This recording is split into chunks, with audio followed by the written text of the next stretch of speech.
Johnny boy. So when you have somebody in your guard, you have to understand that for them to really effectively pass, they need posture. So if you have somebody in your guard, it makes a lot of sense to break their posture. Okay. What I want to do is break the posture. Depends on how you do it, but you got to kind of get their shoulders or head past your belt line, which gets it past their knee line, and typically they will fall forward even if they have the actual hands as the third component of their triangle. If you look at the base of the closed guard, it's knee, knee, and feet. So it's kind of like a triangle, maybe with the feet separated a bit. But then there's another triangle that's created from here, which is their hands. So the way that the triangle is weak is perpendicular to the sides, because it's strongest towards the corners. So you tilt them this way, or that way. So from here, what I'm going to do is I'm going to break his posture down, let's say in a real basic way here, and I'm going to wrap his head right here, and I'm going to wrap his arm. Now for me, being flat on my back is not the best. I need to begin to create some kind of angles, okay? Now crunching, so my knees are driving his weight forward, and I'm going to begin to turn to my side here. As my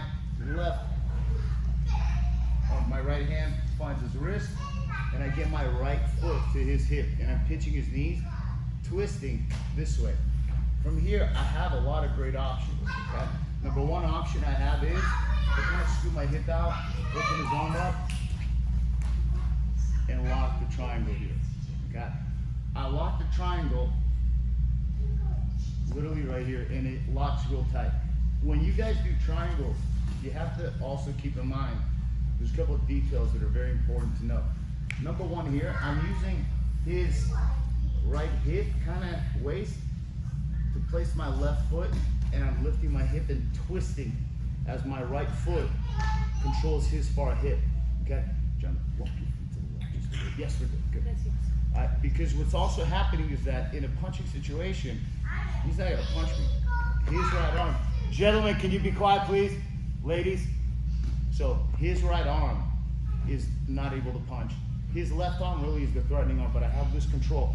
And I'm using my knee in order to be able to isolate that arm, and I'm pulling it down. I don't want it to be out here, because if he breaks this hand free and it goes overhand left right there, probably gonna hurt. So as I'm here, and this is pinching, so he can't take this out.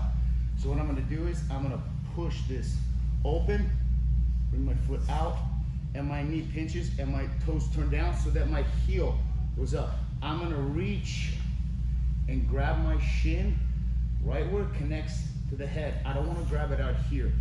I wanna grab it here so I can control his posture, and my right heel goes to my left knee from here. Because now I'm controlling his posture versus here. That hold does me no good.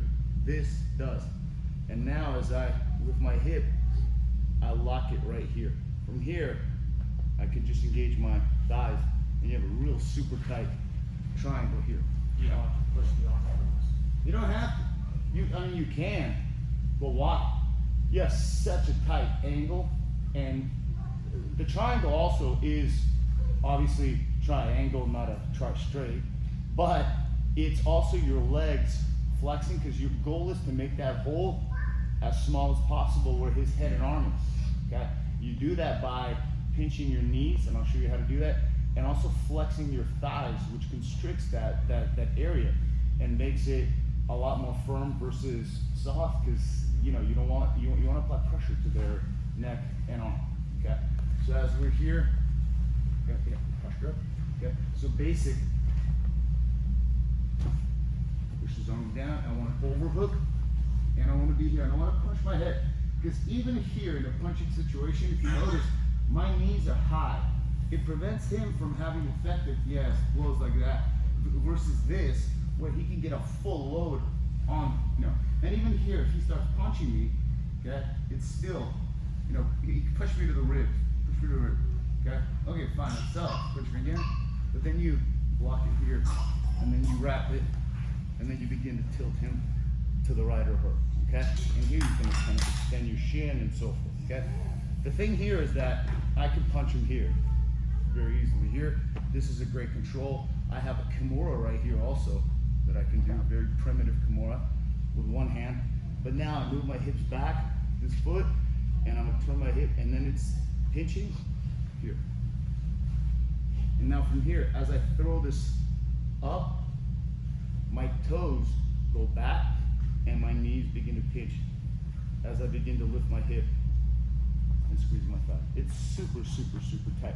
I mean, I could go through all this, but why do I need to do that when it's really, really super tight? Because you have such a great angle, and it's a triangle. Yeah, last time. You just go hips up, and these hands down here.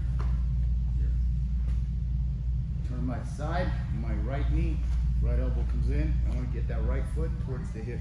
I want to keep pushing his wrist underneath him so he can't use it for posture. Oftentimes, I see it held out here, but he's using it for posture. So now he can posture up, okay? Which isn't the best for me. I'd rather keep it here. Now he can't use it for posture. All he can do is just use his lower back, which is fairly weak. Because remember, from here you have Kimuras, you have wrist lock here, you have a great control for law enforcement. You have omoplatas also, and you have triangle here.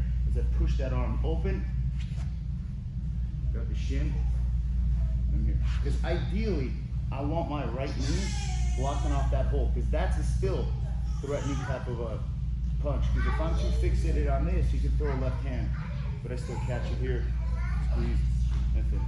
So try that setup. Very effective. You can do gi and no gi. Ready?